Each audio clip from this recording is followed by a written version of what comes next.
دوستو آج کی اس ویڈیو میں ہم بات کرنے والے ہیں سلطان تغرل بے کی۔ جی ہاں دوستو، وہی سلطان تغرل بے جن کا کیریکٹر آپ لوگ الب ارسلان سیریز میں بہت پسند کر رہے ہیں۔ الب ارسلان ایک ترکش سیریز ہے جو کہ سلجوق ریاست پر مبنی ہے۔ یہ ریاست ایک سلجوق خان نامی چرواہے نے قائم کی اور اسی کے نام پر اس ریاست کا نام رکھا گیا، اور یہ ریاست اگلے 100 سال تک مسلمانوں کے لیے محفوظ پناہ کا ثابت ہوتی رہی۔ تغرل بے اور ان کے بھائی چاغرک بے سلجوق خان کے پوتے تھے، اور سلجوق خان کا ایک بیٹا تھا جس کا نام اسرائیل تھا۔ جب سلجوق خان کی موت ہوئی تو اس کے بعد سلجوقی 2 قبیلوں میں تقسیم ہو گئے۔ ایک قبیلے نے اسرائیل بے کو اپنا سردار بنا لیا اور دوسرے قبیلے نے تغرل بے اور چاغرک بے کو۔ اسرائیل بے اپنے لوگوں کے ساتھ جنگوں میں حصہ لیتے رہے، جبکہ تغرل بے اپنے لوگوں کے ساتھ ایک علاقے میں خاموشی سے زندگی بسر کرتے رہے۔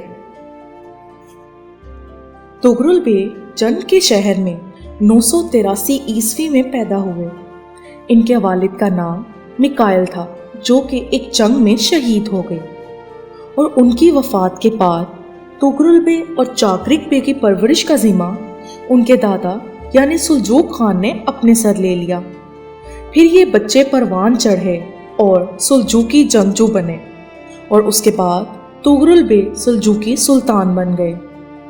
سلجوقوں اور غزنویوں کی آپس کی جنگیں شروع ہو گئیں اور کئی سال تک چلتی رہیں۔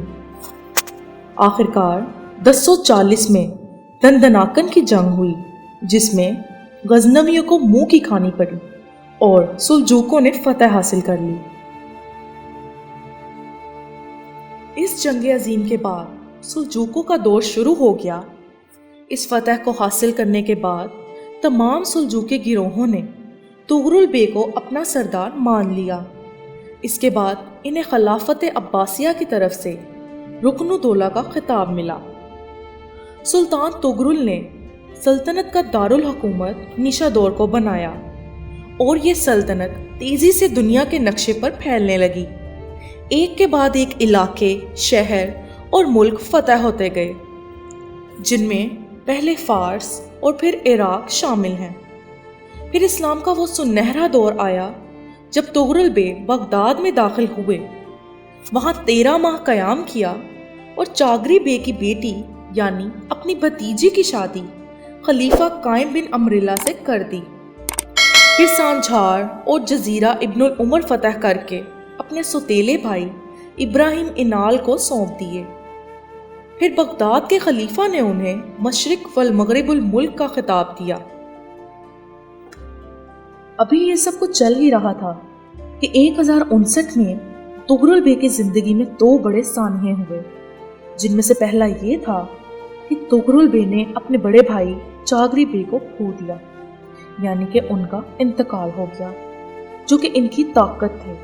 اور دوسرا یہ کہ سلطان تغرل بے کے بھائی ابراہیم انال نے ایک زبردست لشکر تیار کر کے تغرل بے کے خلاف ہی بغاوت کا کھلم کھلا اعلان کر دیا۔ لیکن تغرل بے کو غیبی مدد ملی، اور موقع پر ہی چاغری بے کے 3 بیٹے یعنی کہ ان کے بھتیجے الب ارسلان، یاقوتی اور کابورد بے اپنی اپنی فوجیں لے کر اپنے چچا کی مدد کو آ گئے، اور اسی وجہ سے ابراہیم انال ہار کر گرفتار ہو کر تغرل بے کے سامنے پیش ہوا، اور تغرل بے نے اسے پھانسی کا حکم سنا دیا۔ پھر تغرل بے کی زندگی میں خوشیوں کی آمد ہوئی، اور 1062 میں بغداد کے خلیفہ نے اپنی بیٹی کی شادی تغرل بے سے کر دی۔ لیکن ان کی زندگی کے دن بہت کم رہ گئے تھے، اور تغرل بے 1063 عیسوی میں 70 سال کی عمر میں دنیا سے رخصت ہو گئے۔ سلطان تغرل بے کی اپنی کوئی سگی اولاد نہیں تھی، اس لیے ان کے بھتیجے الب ارسلان سلجوقی سلطنت کے اگلے سلطان بنے۔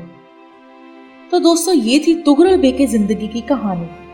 امید ہے آپ کو پسند آئی ہوگی۔ ایسی مزید ویڈیوز کے لیے